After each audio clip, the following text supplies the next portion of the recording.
Hello friends, अस्सलाम वालेकुम। उम्मीद करता हूँ कि आप सब खैरियत से होंगे। एक ज़बरदस्त अपॉर्चुनिटी आई है, जैसे कि आपको पता होगा, न्यूज़ में भी आया था। और उसके अलावा डिफरेंट डिफरेंट व्हाट्सएप ग्रुप्स के अंदर और फेसबुक पेजेस पे आपने इसको ज़रूर देखा होगा। एहसास स्कॉलरशिप फेज़ 3।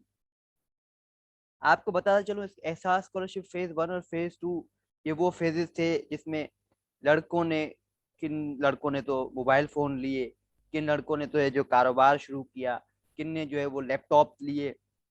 और उसके अलावा फीस तो वैसे ही पे हो रही थी एहसास स्कॉलरशिप की तरफ से। तो ये सब फायदे जो हैं उन लोगों को हुए एहसास स्कॉलरशिप फेज़ 1 और 2 से। इसी तरह अभी जो है लॉन्च हुआ है एहसास स्कॉलरशिप फेज़ 3।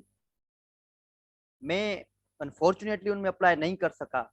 एहसास स्कॉलरशिप फेज़ 3 में क्या अप्लाई कर सकता हूँ मैं या नहीं, क्या आप अप्लाई कर सकते हो या नहीं? तो लेट्स स्टार्ट, देखते हैं स्लोली वन बाय वन। बिस्मिल्लाहिर्रहमानिर्रहीम।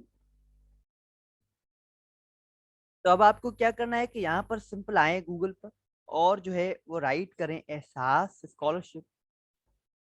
इस तरह मैं कर रहा हूँ, एहसास स्कॉलरशिप फेज़ 3 जो है यहाँ पर पड़ा है। आप इसको क्लिक करके अंदर जाओगे जब, तो आपको वहां पर मिलेगा how to apply. How to apply के अंदर जब आप आते हो तो आपके सामने कुछ इस तरह का जो है वो स्क्रीन जो है वो ओपन होता है। तो यहाँ पर जो है वो आपको बहुत सी चीज़ें मिलती हैं। यहाँ पर जब आप जाओगे, इस लिंक को जब क्लिक करते हो तो एहसास स्कॉलरशिप का फॉर्म जो है वो खुलता है। मगर उससे पहले हम देखते हैं इसकी एलिजिबिलिटी क्राइटेरिया के, those students who can apply and those who can't apply. जिस तरह मैं जो है वो अप्लाई नहीं कर सकता, मैं क्यों नहीं कर सकता, देखें आप। स्कॉलरशिप्स आर ऑफर्ड फॉर, देखें, जो बंदा न्यूली एडमिटेड होगा यूनिवर्सिटीज के अंदर, याद रखिएगा, जो भी न्यूली एडमिटेड है, वो फर्स्ट सेमेस्टर में हो या न्यूली एडमिट हो वो फर्स्ट सेमेस्टर में हो या सेकंड सेमेस्टर में हो। उसके अलावा 3, 4, 5, 6, 7, 8, 9 से लेकर 8 या 10 सेमेस्टर तक जो भी स्टूडेंट्स है वो नहीं कर सकते अप्लाई, सिर्फ वो जो कि फर्स्ट सेमेस्टर में हो या सेकंड सेमेस्टर में हो, ठीक है। उसके अलावा दूसरी एलिजिबिलिटी क्राइटेरिया ये लाजमी है कि आपको फुलफिल करना है कि students fulfilling criteria of need and provide authentic information required under the project policy. आपको जो है ऑथेंटिक इन्फॉर्मेशन जो है वो उनको जो है वो देनी है। अगरचे कुछ भी गलत होगा, फेक होगा, बोगस डॉक्यूमेंट्स होंगे तो फिर वो अप्लाई बंदा जो है वो नहीं कर पाएगा। अगर उसने अप्लाई किया है तो उसके वो डॉक्यूमेंट्स वो सब, उसकी रजिस्ट्रेशन जो खत्म की जाएगी। चले, admission secured on merit only, याद रखिएगा, जिसने मेरिट पर जबरदस्त मार्क उठाकर, किसी मार्क्स उठाकर और किसी ने एडमिशन जो है हासिल की है किसी यूनिवर्सिटी के अंदर, वो यूनिवर्सिटी जो है रिकॉग्नाइज्ड है हायर एजुकेशन कमीशन, तो वो ही अप्लाई कर सकते हैं मेरिट पर। मगर याद रखिएगा सेल्फ फाइनेंस पर कोई होगा तो वो अप्लाई नहीं कर पाएगा। हाँ, कौन सी यूनिवर्सिटीज? वो यूनिवर्सिटीज जो के degree programmes allowed by higher education commission, वो यूनिवर्सिटीज जो के सिर्फ एक रिकॉग्नाइज्ड हैं, वही यूनिवर्सिटीज, उसके ही बच्चे जो है वो इस स्कॉलरशिप में अप्लाई कर सकते हैं, वरना नहीं। कौन सी यूनिवर्सिटीज एक रिकॉग्नाइज्ड हैं वो भी हम देखेंगे इसके अंदर इंशाल्लाह। Age limit set by institution regulation, age limit जो है वो 18 साल कम से कम हो। 18 साल की एज जो है लिमिटेशन है, वो ही बंदा अप्लाई कर सकता है। इन एलिजिबिलिटी कंडीशन जो है वो ये है, तो आप ये पढ़ लीजिएगा, इतना मुश्किल नहीं है। तो हम पढ़ते आगे।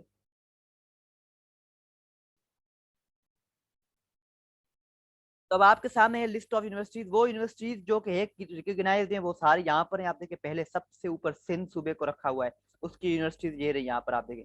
तो ये जो यूनिवर्सिटीज हैं इसके बच्चे ही सिर्फ अप्लाई कर सकते हैं इस स्कॉलरशिप के लिए, इसके अलावा और कोई भी नहीं। हाँ, गिलगित बल्तिस्तान के और आज़ाद जम्मू एंड कश्मीर के बच्चे भी अप्लाई कर सकते हैं इस स्कॉलरशिप के लिए।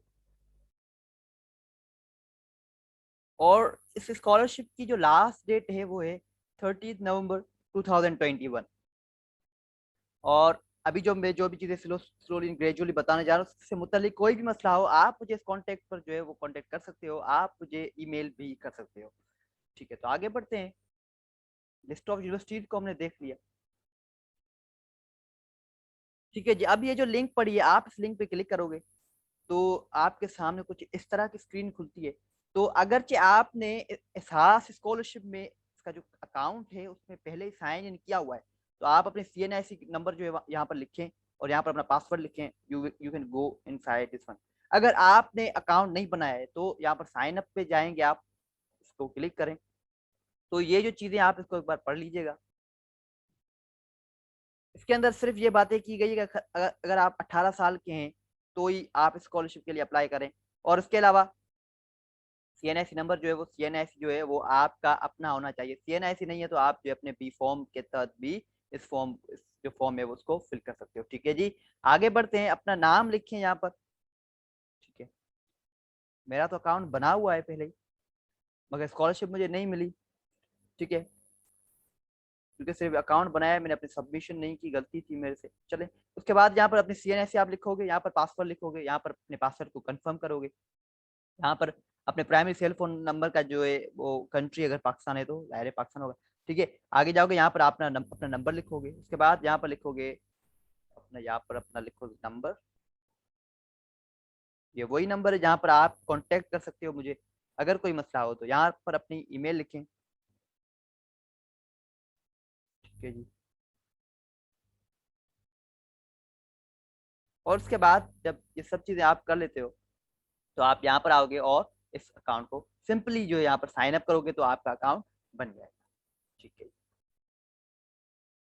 और जब आपका अकाउंट बन जाता है तो फिर जो है वो तो वहां से डायरेक्टली खुल जाएगा। मगर आपका अगर अकाउंट पहले ही बना हुआ है तो यहाँ पर अपनी सीएनएस नंबर लिखो, और जो अपने अपने पासवर्ड जो अभी सेट किया था उस पासवर्ड को यहाँ पर लिखकर आप जो है इस पर डायरेक्टली साइन करोगे तो आपके सामने जो है मैं बताऊँ,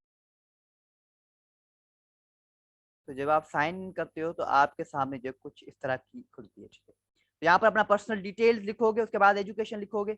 एजुकेशन लिखने के बाद जो है वो अपना फैमिली बैकग्राउंड जो है वो लिखेंगे आप। फैमिली इन्फॉर्मेशन यहाँ पर लिखेंगे आप। इस तरह यहाँ पर फैमिली इन्फॉर्मेशन जो है सारी लिखने के बाद आपको सब चीजें ये भरनी, एक्सपेंडिचर, एसेट डिटेल्स, कि आपने प्रॉपर्टी कितनी है आपके बाबा के पास, सब चीजें आपको यहाँ पर लिखनी है। उसके बाद सब चीजें जब आप फिल कर तो बिल्कुल इजी होता है। जिस अगर देखें आप एक यूनिवर्सिटी में पढ़ रहे हो तो आपने उसका फॉर्म तो फिल किया होगा, तो बिल्कुल इसी तरह है, बस थोड़ी चेंजेस है कि एसेट डिटेल्स वगैरह, आपकी प्रॉपर्टी के डिटेल्स जो है वो चीजें यूनिवर्सिटी के फॉर्म में नहीं होती मगर यहाँ पर है। तो उससे मुतालिक कोई भी मसला हो तो आप मुझे कांटेक्ट कर सकते हो, इंशाल्लाह मैं आपकी उसको रिकॉल करूंगा। ठीक है जी, जब आप फॉर्म को फिल करते हो तो एक अंडरटेकिंग लेते हो कि हाँ मैंने जो भी डॉक्यूमेंट इन्फॉर्मेशन दी है वो सब सही है, कोई भी डॉक्यूमेंट बोगस नहीं है, मैं झूठ नहीं बोल रहा, सब चीजें यहाँ पर होती है। उसके बाद आप सबमिट करोगे यहाँ से तो आपका जो है वो सबमिट हो जाता है। एहसास को are sure you want to submit your application, उसके बाद सबमिट करोगे। ठीक है जी, तो जब आप सबमिट कर लेते हो तो आपके पास ये कोड आता है। इस कोड को जो आप अपने पास सेव कर दीजिएगा, कहीं भी आपको काम आ सकता है, कहीं भी वो आपसे पूछ सकते हैं। उसके बाद यहाँ से अपने डिटेल्स, अपने जो आपने जिस फॉर्म को फिल किया हुआ है यहाँ पे क्लिक करके आप व्यू कर सकते हो, देख सकते हो कि कौन कौन सी चीज़ों को मैंने पुट किया हुआ है, कौन सी इन्फॉर्मेशन, कौन से डॉक्यूमेंट दिए हुए हैं, सब आप चेक कर सकते हो। और उसके अलावा आप उस पूरे एप्लीकेशन फॉर्म को डाउनलोड भी यहाँ से कर सकते हो। तो है द टॉपिक इन एहसास स्कॉलरशिप में आप, ऐसा मौका ना कभी मिला है ना मिलेगा, याद रखिएगा, इस मौके को ना गवाइए। काइंडली इस फॉर्म को फिल कीजिए, एहसास स्कॉलरशिप आपकी मुस्तकबिल का मुस्तकबिल की एक जमानत है। थैंक यू गाइज, खुदा हाफिज में, गॉड ब्लेस यू। हाँ, अगर आपने मेरे चैनल को अभी तक सब्सक्राइब नहीं किया है काइंडली इसको सब्सक्राइब करें, मुझसे इससे इत्मीनान मिलेगा और मोटिवेशन इंस्पायरेशन मिलेगी कि मैं आप आगे भी इस तरह की वीडियोस बनाता हूँ। थैंक यू, खुदा हाफिज, मे अलमाइटी अल्लाह ब्लेस यू।